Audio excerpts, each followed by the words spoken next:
You have seen the headlines, right? The angry videos calling IULs one of the biggest scams in finance. And honestly, if you look at how a lot of them are sold, those critics do have a point. But they are only telling you half the story. The reason so many of these policies fail is because of critical mistakes in how they are set up. Details that the critics and sometimes even the agents selling them just don't get. So, in this video, I'm going to pull back the curtain on the three biggest lies told about IULs and show you the exact numbers and clauses inside a real policy that really matter. This isn't another hype video promising you impossible get rich quick returns.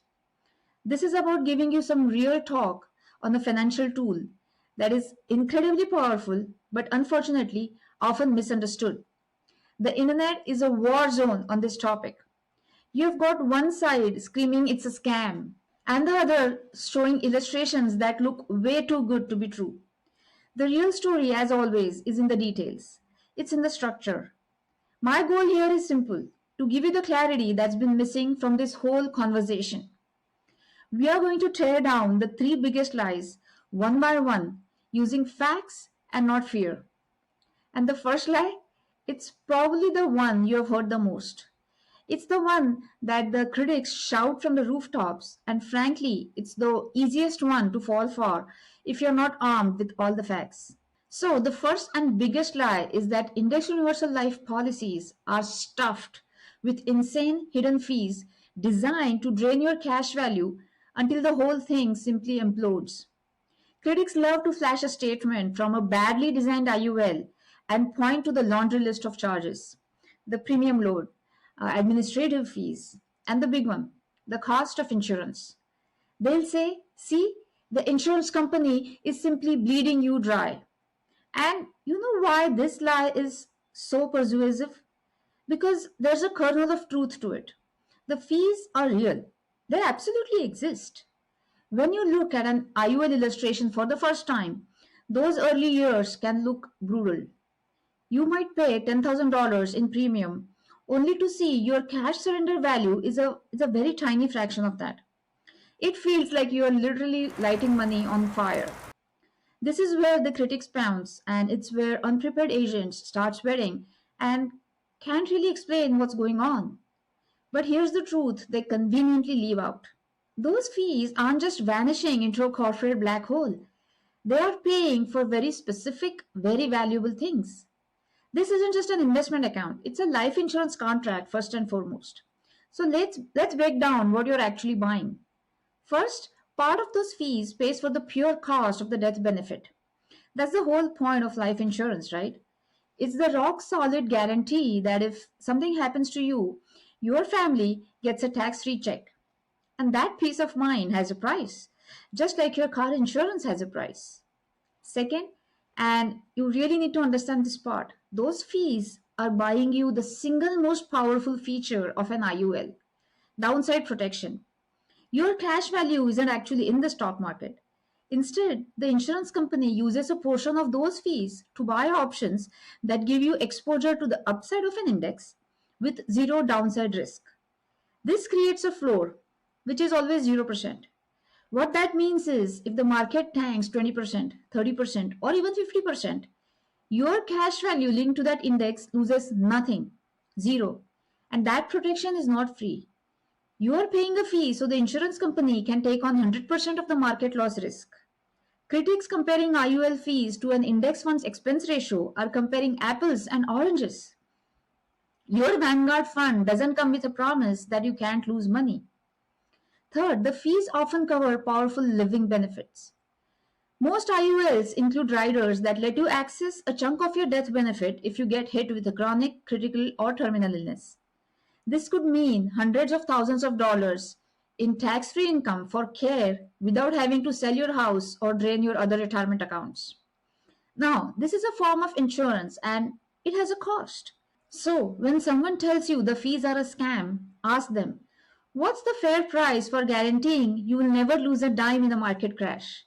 Or what's the value of a tax free death benefit combined with living benefits for long term care? The fees aren't the enemy, They are the price for a bundle of benefits you can't get from any other single product. The second lie is a little more clever. It goes like this: the returns are a total sham. They promise you stock market like growth, but you will never see it because of the caps, participation rates, and no dividends. This one sounds convincing because, again, it's based on some facts. IULs absolutely have caps and participation rates. A cap is the ceiling on your interest credit. If the S&P 500 soars 20% but your policy has a 10% cap, you get credit at 10%. A participation rate is the slice of the index's gain you get to participate in. And yes, it's true. IUL strategies don't include stock dividends. And when you hear all that, it's easy to feel like you're getting a raw deal. But thinking that way means you're fundamentally misunderstanding the whole point of an IUL. Here's the essential truth. You're not buying the S&P 500. You're buying an insurance contract that borrows the S&P 500's performance to credit interest. The goal isn't to beat the market, it's to capture a good chunk of the market's gains while completely sidestepping the losses. The cap and the 0% floor are two sides of the same coin. You can't have one without the other. Think of it like a deal with the insurance company, which is the insurance company is telling you, hey, we will absorb 100% of the losses in case of a market crash. In exchange for us taking on all that risk, we are going to put a ceiling on your potential gains. Anyone who screams about the cap being a ripoff but forgets to mention the power of a 0% floor is either being dishonest or doesn't really know what they're talking about. In years like 2008, when the S&P 500 cratered by over 37%, IUL policyholders lost nothing. And that's not a fake return. That's a very real, very powerful benefit you simply can't get by investing directly in the market. The name of the game isn't winning the sprint in the bull years. It's about avoiding the catastrophic losses that absolutely murder your long term compound growth. A 30% loss needs a 43% gain just to break even. And the IUL lets you sidestep that ugly math. By capturing consistent, moderate returns and posting a zero in the bad years, a properly funded IUL can build a mountain of tax free cash value over time. The hero of the IUL isn't the cap, it's the zero. The third lie is the most frightening because it plays on our deepest fears about the future. The lie is that as you get older, the internal cost of insurance will spiral out of control, eventually eating all your cash value and causing your policy to lapse right when you need it most, leaving you with absolutely nothing. They paint this picture of a financial time bomb that's set to go off in your 70s or 80s. This is especially terrifying because, you guessed it, it's rooted in a real mechanism of life insurance. The pure cost of insurance, that is the mortality cost, does go up as you get older. It's cheaper to insure a 35-year-old than a 75-year-old.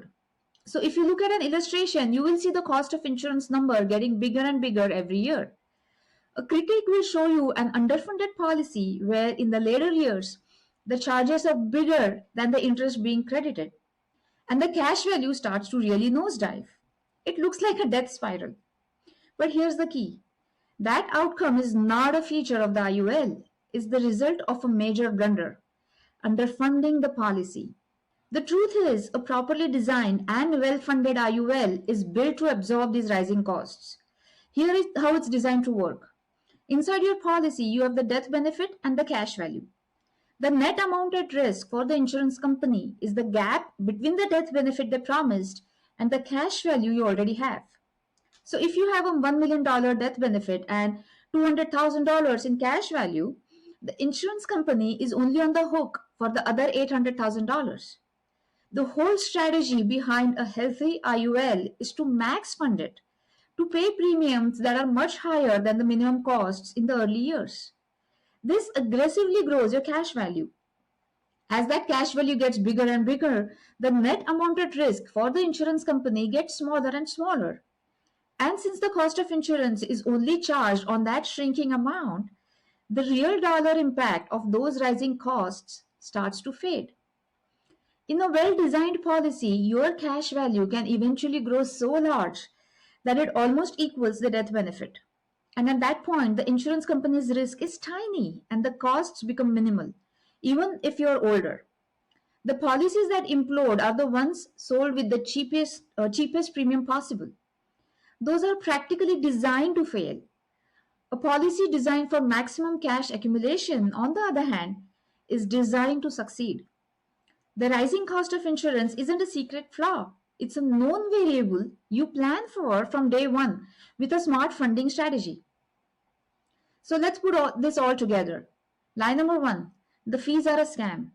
The truth, the fees are the price for a powerful bundle of benefits, including downside protection you can't get anywhere else. Line number two, the returns are fake. The truth, the goal isn't to chase the market's best years, but to completely erase its worst ones, allowing for steady, protected compounding. Line number three, your policy is a time bomb. The truth, properly and aggressively funded policy is specifically designed to build enough cash to diffuse rising costs and last a lifetime. Look, an IUL is not a simple product and neither is perfect. It is not even for everyone. It's a sophisticated tool that, when it's structured the wrong way, can absolutely crash and burn, just like the critics say. But when it's built correctly by someone who actually knows what they're doing, it can be an incredible vehicle for protecting your family, generating tax free growth, and giving you a flexible bucket of money in your retirement. The problem isn't the tool, it's how the tool is used. If you have an IUL or you're thinking about one and you're worried it might be one of the bad ones, you need to get a second opinion. I have put together a simple free guide that walks you through 5 questions that you need to ask before you buy an IUL. It will show you exactly what to look for to make sure that your policy is built for success. Click the link in the description below to download your free guide today. Don't let fear and misinformation make your financial decisions for you. Get the facts and take control.